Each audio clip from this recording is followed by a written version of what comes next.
Hello YouTube, it's William. Welcome to another carving video, but this is actually a review, if you will. I got this old-timer Splinter. It is basically a carving tool. It's called the 240T, which was made by BTI Tools LLC. So I got it from. It's called the Splinter. It has 6 blades, and I'll go through each one of those blades real quick and show you what it's about. You may be familiar with the Flex Cut. Had a 6-bladed carving tool. Their blades are locked. I think it was US made. This one is made in China. The Flex Cut with the 6-bladed version is about $130, $140 from what I've seen. This one here retails for $30. Okay, it's got a straight blade. It's got a V blade. It's got a chisel blade, a little round blade here, or kind of a scorp, if you will. Another version of a rounded blade here. It has a little bigger blade here. So we're going to take it to the woodshed. Actually, it's the wood pile at the house. it's a mess because we're moving it and trying to clear up this lot. So, but anyway, we're going to try to use this knife and carve a somewhat of a spoon out of this red oak. I figured if it would work in the red oak, then it's a pretty good deal. I don't want to use softwoods because I want to test it out and see. When I first got it out of the box, it feels good in the hand. For a folding knife, I mean, it's not going to be the contours of a fixed blade carving knife, but it's not bad. My hand's about 4 inches, so it's a little over 4 inches, about 4.5, somewhere along in there, long. So anyway, let's get started carving, see what it'll do. Alright, we're going to try the straight blade first, see how well it does. Now when I first got this knife, this had little burrs on the edge. So you take the edge and kind of take it in this hardwood, kind of twist on it a little bit. See how the edge holds up. Holds up very well. So it appears that has some pretty decent steel in it.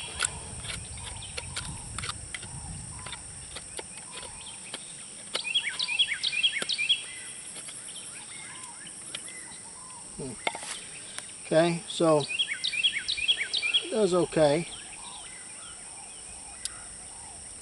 Now let's try to take one of these deals here and try to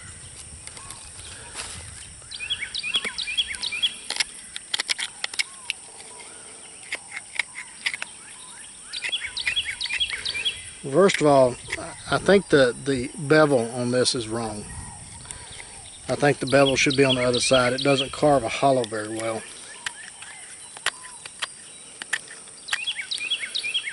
Now if you was using soft wood like this is probably designed for, it would be okay, but I think the bevel should be on the other side because it wants to skip off the wood.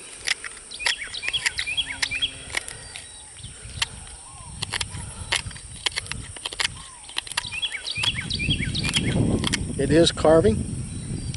It is carving a little bit of an indent there, but it would do much better if the bevel was on the other side. And I may change that on this one and do a follow-up at some point. But it is getting it done right here. You can see that it is doing it. Now as far as rounding off corners, it wants to dig in. So it probably wouldn't do that very well. Another thing is you got to watch it because the blades don't lock, so you need to be very careful of that. Now again, this is red oak, seasoned red oak. I wanted to do a thorough test on this blade. Now, to do the scorp,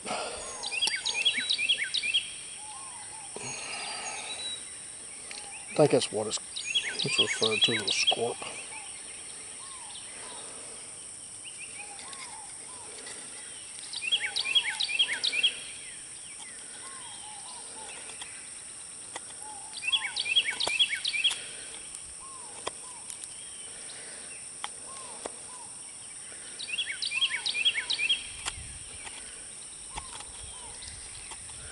I mean the blade. I mean, if you got to hold your finger there. It's a little awkward to do that,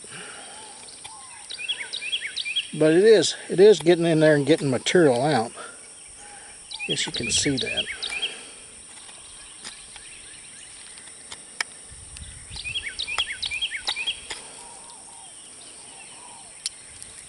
I'm using the smaller blade here. A little small there.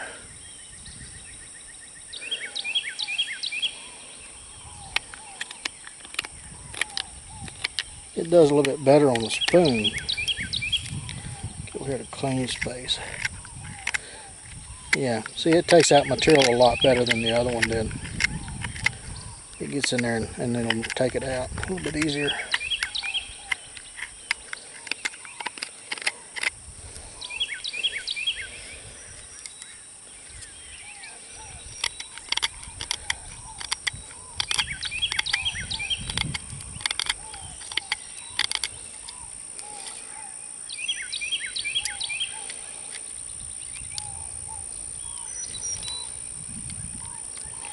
You got the little V style scorp there.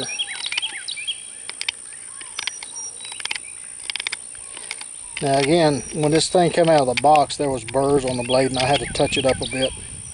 I mean, it's not really that big of a deal, but anyway. All right. I think I got a little feel for it.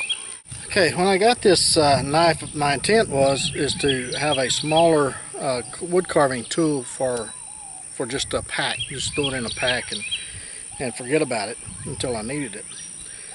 Which, I mean, MSRP on these are like 30 bucks. I think it's good for that.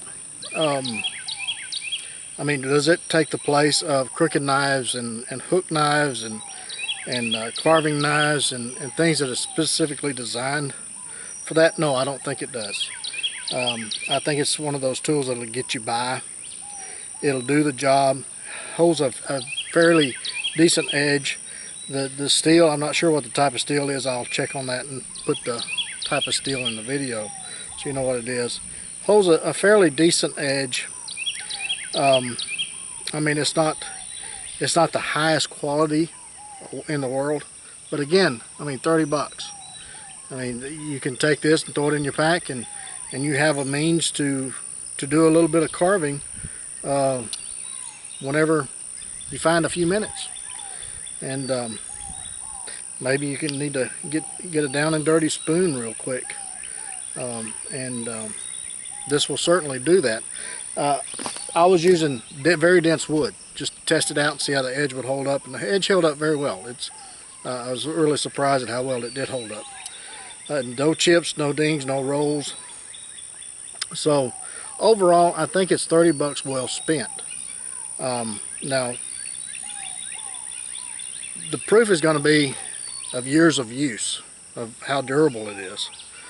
But I think it's going to fulfill the need that I had of just something small in the pack to do those quick down and dirty camp spoons and just do a little whittling on camp. I think it fits the bill very good with that. So my 2 cents is it's probably worth about 30 bucks, but I wouldn't pay much more for it. It is a decent little pocket carving kit. Is it as good as the Flex Cut? I don't know. I never used the Flex Cut. I never would pay that kind of money for it. I know people who has them and they love them. But I mean, if you wanted to pay that kind of money for it, then maybe that's the ticket for you. But for me, 30 bucks, yeah, I'd buy another one for 30 bucks or less. So until the next one, you guys get out in the backyard, the whittle on a stick. Be sure and take those Band-Aids and lots of knives with you. We'll catch you again soon. Bye.